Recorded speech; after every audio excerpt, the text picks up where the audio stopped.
बॉलीवुड के फिल्मी सितारों की जोड़ियां बहुत मशहूर रही हैं और जब ये जोड़ियां बनती थी तो इनकी कामयाबियां आसमान की बुलंदियों को छूती थी। और ये ज़रूरी नहीं कि ये फिल्म के हीरो या हीरोइन की जोड़ी हो, कभी कभी तो ये जोड़ी फिल्म के एक्टर और डायरेक्टर की भी बन जाती थी।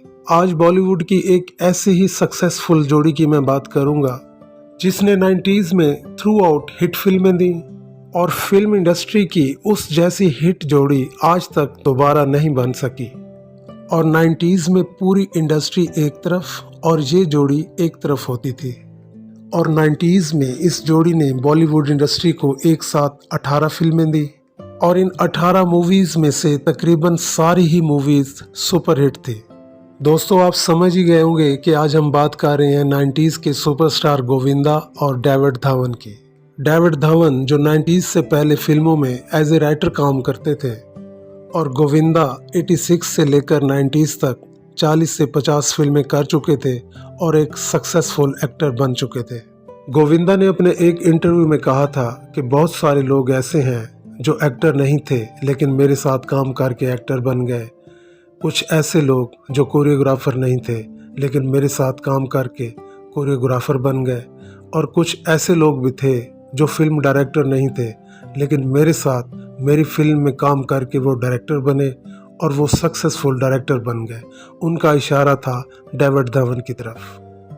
दोस्तों, गोविंदा और डेविड धवन ने डेफिनेटली एक दूसरे को सपोर्ट किया है, लेकिन ये कहना गलत नहीं होगा कि डेविड धवन की जोड़ी से पहले गोविंदा बॉलीवुड इंडस्ट्री में पहले ही अपना नाम बना चुके थे और इससे पहले बहुत सारी हिट फिल्में दे चुके थे, जिनमें लव 86, इल्ज़ाम, दरिया दिल, जैसी करनी वैसी भरनी, प्यार करके देखो, दादागिरी, खुद गर्ज, जीते हैं शान से और हत्या जैसी हिट फिल्में दे चुके थे।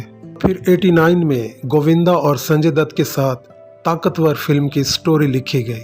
इससे पहले भी गोविंदा और संजय दत्त 2 कैदी फिल्म में काम कर चुके थे। गोविंदा ने 89 में अपनी फिल्म ताकतवर के लिए पहली बार सजेस्ट किया as a director David Dhawan को।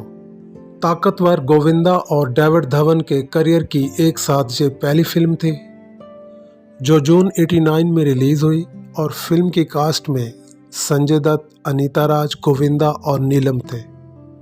कलेक्शन के हिसाब से ताकतवर एक एवरेज फिल्म करार दी गई थी और 90s में गोविंदा और डेविड धवन की दूसरी रिलीज होने वाली फिल्म स्वर्ग थी, जिसकी लीड कास्ट में राजेश खन्ना, माधवी, गोविंदा और जूही चावला थे और ये एक हिट फिल्म करार दी गई। जनवरी 1992 में रिलीज होने वाली गोविंदा और डेविड धवन की तीसरी फिल्म शोला और शबनम थी, जिसकी लीड कास्ट में गोविंदा, दिव्या भारती, गुलशन ग्रोवर और अनुपम खेर थे और कलेक्शन के हिसाब से ये एक सुपरहिट फिल्म थी। अप्रैल 93 में डेविड धवन और गोविंदा की एक साथ रिलीज होने वाली आइकॉनिक मूवी आंखें थी, जो कि एक कॉमेडी मूवी थी जिसकी लीड कास्ट में गोविंदा, चिंकी पांडे और राज बब्बर थे और कलेक्शन के हिसाब से ये एक ब्लॉकबस्टर मूवी थी। जनवरी 1994 में रिलीज होने वाली फिल्म राजा बाबू थी, जिसमें गोविंदा और डेविड धवन को एक साथ काम करने का मौका मिला था और ये गोविंदा और डेविड धवन के करियर की 5वीं मूवी थी। इसकी लीड कास्ट में गोविंदा के साथ कादिर खान, शक्ति कपूर, करिश्मा कपूर और अरुणा ईरानी थे और कलेक्शन के हिसाब से ये एक सुपरहिट फिल्म थी। 30 जून 1995 में रिलीज होने वाली फिल्म कुली नंबर 1 गोविंदा और डेविड धवन की ये 6ठी फिल्म थी, जिसकी लीड कास्ट में गोविंदा के साथ करिश्मा कपूर, कादिर खान, हरीश कुमार और कंचन शामिल थे और कलेक्शन के हिसाब से ये एक सुपरहिट फिल्म थी। अप्रैल 1996 में गोविंदा और डेविड धवन की रिलीज होने वाली 7वीं फिल्म थी साजन चले ससुराल, जिसकी लीड कास्ट में गोविंदा, तब्बू, करिश्मा कपूर, सतीश और कादिर खान शामिल थे और कलेक्शन के हिसाब से साजन चले ससुराल एक सुपरहिट फिल्म साबित हुई। मई 1997 में गोविंदा और डेविड धवन के करियर की 8वीं फिल्म थी बनारसी बाबू, जिसकी लीड कास्ट में गोविंदा, रमिया और कादिर खान थे और कलेक्शन के हिसाब से ये एक फ्लॉप फिल्म करार दी गई। गोविंदा और डेविड धवन के करियर की 9वीं फिल्म थी हीरो नंबर 1 जो कि फरवरी 1997 में रिलीज हुई थी और इसकी लीड कास्ट में गोविंदा, करिश्मा कपूर, कादिर खान, परेश रावल और शक्ति कपूर थे और कलेक्शन के हिसाब से ये एक सुपरहिट फिल्म थी। सितंबर 1997 में रिलीज होने वाली गोविंदा और डेविड धवन की 10वीं फिल्म थी जिसका नाम था दीवाना मस्ताना। इस फिल्म की लीड कास्ट में गोविंदा, अनिल कपूर और जूही चावला थे और कलेक्शन के हिसाब से ये एक हिट फिल्म थी। अक्टूबर 1998 में गोविंदा और डेविड धवन की एक साथ रिलीज होने वाली फिल्म थी बड़े मियाँ छोटे मियाँ, जो कि इनके करियर की 11वीं फिल्म थी, जिसकी लीड कास्ट में अमिताभ बच्चन, गोविंदा, रम्या, रवीना टंडन, अनुपम खेर शामिल थे और ये कलेक्शन के हिसाब से एक सुपरहिट फिल्म थी। जून 1999 में गोविंदा और डेविड धवन की एक साथ रिलीज होने वाली 12वीं मूवी का नाम था हसीना मान जाएगी, जिसकी लीड कास्ट में गोविंदा, करिश्मा कपूर, संजय दत्त, पूजा बत्रा, अनुपम खेर शामिल थे और ये कलेक्शन के हिसाब से ये एक सुपरहिट फिल्म थी।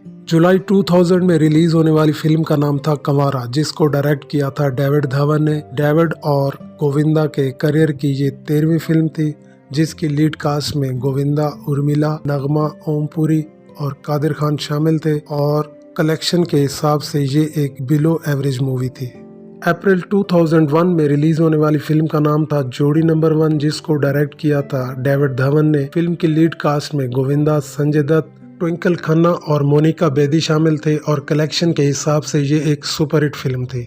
सितंबर 2001 में ही रिलीज होने वाली फिल्म का नाम था क्योंकि मैं झूठ नहीं बोलता। इसको भी डायरेक्ट किया था डेविड धवन ने और फिल्म की लीड कास्ट में गोविंदा, सुष्मिता सेन, सतेश और अनुपम खेर शामिल थे और कलेक्शन के हिसाब से क्योंकि मैं झूठ नहीं बोलता एक फ्लॉप फिल्म करार दी गई थी। सितंबर 2001 में ही रिलीज होने वाली फिल्म का नाम था एक और एक 11, जिसे डायरेक्ट किया था डेविड धवन ने और इस फिल्म की कास्ट में गोविंदा, संजय दत्त, अमृता अरोरा, नंदिनी सिंह शामिल थे और ये कलेक्शन के हिसाब से बिलो एवरेज मूवी थी। जुलाई 2007 में रिलीज होने वाली मूवी का नाम था पार्टनर, जिसको डायरेक्ट किया था डेविड धवन ने। गोविंदा और डेविड धवन के करियर की ये 17वीं फिल्म थी, जिसकी लीड कास्ट में गोविंदा, कतरीना कैफ, सलमान खान और लारा दत्ता शामिल थे और कलेक्शन के हिसाब से ये एक सुपरहिट फिल्म थी। अक्टूबर 2009 में रिलीज होने वाली गोविंदा और डेविड धवन की आखिरी और 18वीं फिल्म का नाम था डू नॉट डिस्टर्ब। फिल्म की लीड कास्ट में गोविंदा, सुष्मिता सेन, लारा दत्ता और सोहेल खान शामिल थे और कलेक्शन के हिसाब से डू नॉट डिस्टर्ब एक फ्लॉप फिल्म करार दी गई थी। दोस्तों, ये थी गोविंदा और डेविड धवन के एक साथ रिलीज होने वाली 18 मूवीज़ की डिटेल जो मैंने आपको प्रोवाइड कर दी है और इसमें मोस्टली फिल्में हिट साबित हुई थी।